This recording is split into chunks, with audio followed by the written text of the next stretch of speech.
Hello friends, காலையில் அழகாக செடியில் பூவெல்லாம் பூத்துருந்துச்சு. ரோஜாப்பூ கொஞ்சம், பிச்சிப்பூ கொஞ்சமும் நல்லா பூத்துருந்துச்சு.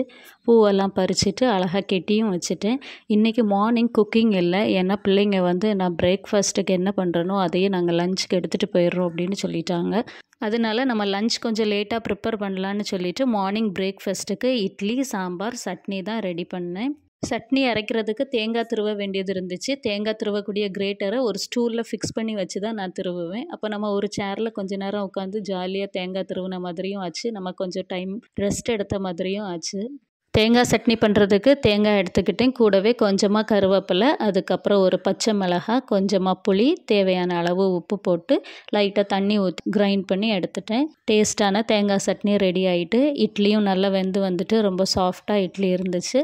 மார்னிங் சாப்பிட்றதுக்காக தோசை வேணும்னு கேட்டாங்க. அதனால் தோசையும் ஊற்றி அதுக்கு மேலே நெய் ஊற்றி அவங்களுக்கு மார்னிங் பிரேக்ஃபாஸ்ட்டுக்கு தோசை கொடுத்துட்டு லஞ்சுக்கு இட்லி கொடுத்து அனுப்பியாச்சு. இப்படி தான் ஒரு டே போச்சு. நாளைக்கு இன்னொரு vlogல பார்க்கலாம். See you. Bye.